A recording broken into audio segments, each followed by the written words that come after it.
Moi, c'est Benjamin, on m'appelle Benji. Je joue à Warhammer ou 9e âge depuis 1996. C'est mon petit frère qui m'a fait jouer à ce jeu-là. Il est revenu à la maison avec un magazine, le White Dwarf en fait. On a acheté une boîte de base, ça a démarré comme ça. Malheureusement, j'ai 5 ans de plus que lui, donc j'étais un peu trop dur quand j'ai joué avec lui et je l'ai très vite écœuré. C'est un peu ma déception en fait, parce que du coup, j'ai perdu ce truc-là de jouer avec mon petit frère qui est quand même assez cool. Puisque lui, du coup, il a bifurqué sur les jeux vidéo et voilà comment ça a démarré. Et à partir de 2017, j'ai voulu faire vraiment du compétitif et essayer d'accéder à l'ETC. Ça va être mon 6e, je pense, ETC. J'en ai fait 2 en mercenaire et 4 avec l'équipe de France. Je suis là depuis la création, on va dire, du groupement qui s'appelait Les Enfants du Sud au début et qui est devenu TRC maintenant. Et puis voilà. Voilà, passionné de petits soldats depuis toujours, quoi. Gros joueur, pas peintre, mais hobbyiste quand même. J'adore collectionner les figurines. Je joue toutes les armées. J'ai commencé avec les hauts elfes, c'est mon armée de cœur. C'est vraiment l'armée que j'aime le plus jouer, en fait. Les premières armées que j'ai collectionnées. Je possède toutes les armées, en fait, et avec différents volumes de points, on va dire. Mais je peux tout jouer. Ouais, il y a des styles de jeu que je préfère plus que d'autres. J'aime plutôt les armées où il y a du mouvement, où tu prends la table, essaies de créer du jeu pendant la phase de mouvement, plus que les armées très statiques et défensives. Même si là, en ce moment, je joue une armée de Skaven, qui est plutôt une armée qui semble être statique, puisque je jouais pas mal de tirs, des gros blocs et tout, mais je prends énormément de plaisir à la jouer, parce qu'il y a plein de petits tricks, en fait. Tu peux faire des choses dans les phases de mouvement qui sont assez intéressantes. Moi, ce que j'aime, c'est le groupe qu'on est. Aujourd'hui, les TRC, on est une 60aine de mecs aujourd'hui, et il y a de tout. Il y a des mecs qui jouent 2 parties dans l'année, il y a des mecs qui viennent dans un week-end training, qui vont boire 30 bières et qui vont faire une game.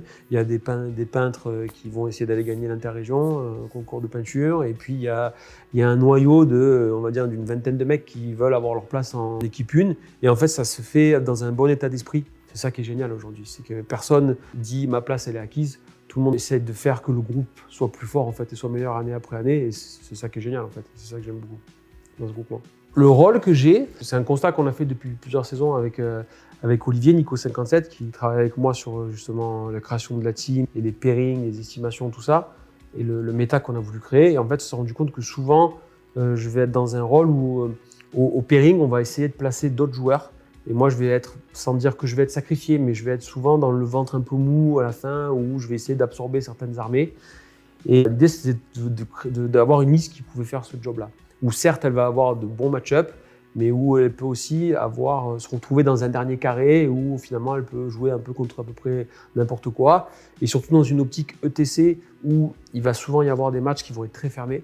L'ETC, c'est très simple en fait, hein, c'est la somme des 8 joueurs, donc c'est pas un tournoi individuel où le mec il doit de toute façon traverser la table pour t'arracher la gueule. Il va y avoir des prises de décision qui vont faire que certaines personnes vont parfois fermer des games, des choses comme ça.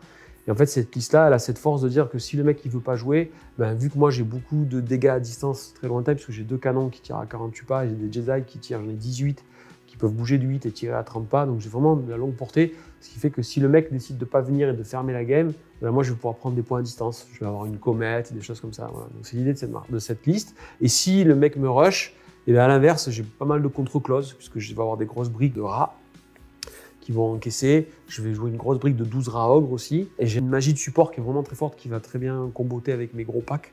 Aujourd'hui, on va dire qu'on fait partie des outsiders, mais que tout le monde, donc les grosses équipes, on va dire si on prend le top 3, qui va être l'Espagne, l'Allemagne et la Pologne, aujourd'hui, elles se méfient de nous. C'est des équipes qu'on arrive à accrocher souvent en tournoi, notamment la Pologne. Les 4 dernières rencontres, on les a battues 3 fois sur 4. L'Allemagne, ils ont battu la dernière fois, mais la fois d'avant, on les avait battus. On a fait des trainings en ligne contre eux, on les avait battus. Donc aujourd'hui, on est challenger, outsider. Il nous manque un petit truc pour pouvoir, peut-être que c'est l'expérience, peut-être que c'est la stabilité au sein de l'équipe, où nous, aujourd'hui, on est encore en construction. Mais donc il nous manque un petit truc, mais voilà, c'est ça les équipes qu'on regarde, quoi. On a vraiment ce statut-là aujourd'hui, et ça c'est cool, c'est agréable en fait. Quand on parle avec les capitaines des grosses teams, tu sens qu'ils nous respectent aujourd'hui, qu'ils font attention à notre méta, à ce qu'on joue, ils nous connaissent, quoi. Voilà. Ça c'est cool. Est-ce que la victoire est possible cette année ? Je nous le souhaite, mais je ne suis pas convaincu qu'on soit encore arrivé au niveau de maturité qui fasse qu'on va pouvoir être assez solide sur 6 rondes aujourd'hui, à très haut niveau. Il nous manque un petit truc, mais en tout cas, on n'a jamais été aussi proche On accroche de plus en plus les grosses équipes. Aujourd'hui, notre objectif, c'est d'aller faire un top 3, on va dire, d'aller toucher un podium. À chaque fois, on est dernier OTC l'année dernière. Le noyau de l'équipe, c'est grosso modo le même. On a fait 4 victoires au samedi soir, tu vois, on était full win. Et en fait, on perd contre l'Italie, on perd contre la Suisse la dernière journée. Et du coup, voilà, on dégringole en ayant battu la Pologne la veille. Voilà, notre parcours un peu des dernières années et sur les gros tournois internationaux, ça ressemble à ça. Voilà, donc on travaille, on va y arriver, on va finir par y arriver. Je suis convaincu qu'une équipe de France va finir par gagner le TC. La question, c'est juste une histoire de timing en fait. Alors ça sera peut-être pas nous, ça sera peut-être les Ottenbach, j'en sais rien, une fusion d'autres joueurs, j'en sais rien, tu vois. J'espère que nous, on fera partie de cette histoire. Mais en tout cas, on travaille pour. Mais pour moi, c'est plus qu'une question de temps avant que la France, elle gagne un jour le TC.